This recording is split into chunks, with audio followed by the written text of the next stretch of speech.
The Justice Department released high-resolution video showing the moment an armed man stormed past security at the White House Correspondents Dinner. The incident is raising serious questions about the security posture surrounding the president at high-profile public events. We're joined now by Juliette Kayyem of the Homeland Security Project at Harvard's Kennedy School. She previously served as Assistant DHS Secretary in the Obama administration. Juliette, it's great to see you. So look, there are lots of questions, as you know, about the shot that struck the U.S. Secret Service agent. The U.S. Attorney for the District of Columbia, Jeanine Pirro, says there's no evidence of friendly fire. But the video, this single video, is not definitive. What does this footage show us, and what does it not show us? So it shows the suspect going through, a security metal detector, essentially. It shows him speeding up. It shows him trying to reach a gun. And then the frame by frame shows some dust, sort of a dust up, literally up above, which would suggest that there had been a gun fired, because afterwards you then see the Secret Service pick up their guns. So the prosecutors will say this shows that he had deadly intent and that the Secret Service were responding. But I will be honest with you, the frame by frame is not dispositive in any way. What the government released was on different speeds. It sort of slowed down and sped up. So a good defense attorney is going to, wonder why that is happening. What you also don't see is you don't see any movement, like a sort of a muzzle from his gun go off. So it's a long way of saying lawyers are going to debate this in court. It's certainly not definitive. The more important thing is I don't quite understand why the government is sort of going for broke on this issue. Friendly fire is known to happen. It's not like a moral outrage. It happens when bad people come with guns to areas with a police presence.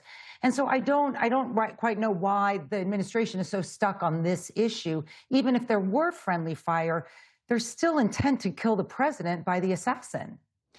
Well, on that point, the Secret Service director, Sean Curran, in defending his agents, says the site was set up perfectly. The video, this is about a half hour into the dinner, the video shows the agents, some of them removing the magnetometers, and the suspect appears to exploit that exact moment. He's got that running start as he sort of barrels through. Is that what a perfect setup looks like? I would never say perfect, ever, and I would certainly not say it after there was an attempted assassination attack, only because the truth is the director Curran, if you said to him, you have to do this again next year, he would in no way do it the same way. We all know that there were vulnerabilities. So in the Secret Service's defense, in other words, where do I look for the highlights of this planning?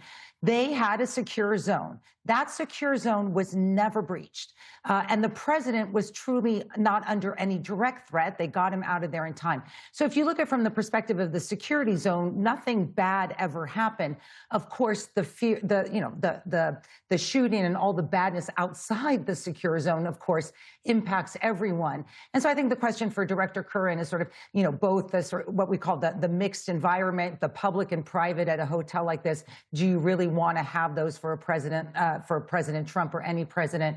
And also, at some stage, the secure zone may need to be extended further because of the nature of gun violence and political violence in this country. We'll say more about that, because this is now the third attempted attack on President Trump. So from a protection standpoint, does that fundamentally change the model?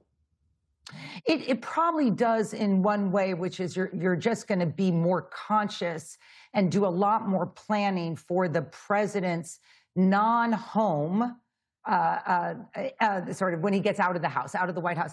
And the reason why I say that is because I look at these three assassination attempts.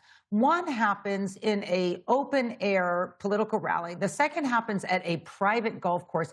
And the third in the basement of a hotel. So anytime he's going to get out, there's going to be vulnerabilities. Now, the White House has been saying that means, he needs more protection or a ballroom at the White House. That's not how it works. In between a White House that no one's invited to and the fact we have a democracy where you want your president to engage with people and not just the people around him, but you want presidents to engage the public. There's a lot more that we can do security-wise, in particular, maybe extending that security zone. But almost every planner I've talked to since last weekend, said, just don't have it in the hotel. Go to the convention center in D.C., secure the area around the convention center. You won't have residents and you won't have a public. It's not rocket science, actually. You mentioned the president talking up his ballroom, his desired ballroom. Do you think the administration is treating this primarily as a security failure to fix or as a political moment to message around?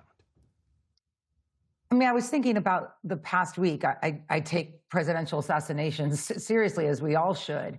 And I sort of think about the line of the story since last Saturday, which is, it's very scary for a democracy to have people with whatever motives, but in this case, left-wing motives, to go after a president. So you have discussion of a ballroom, you have going after Comey, the FBI director, and then you have going after a late-night host for what he said about the president. None of those are related to the president's safety and security. And I think the White House might make all of us take security more seriously if they did not politicize it within hours of an assassination attempt against the president of the United States. Juliette Kayyem. Juliette, thanks as always. Thank you.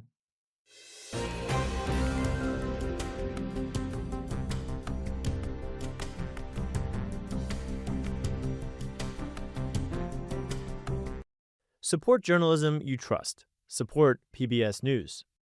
Donate now, or even better, start a monthly contribution today.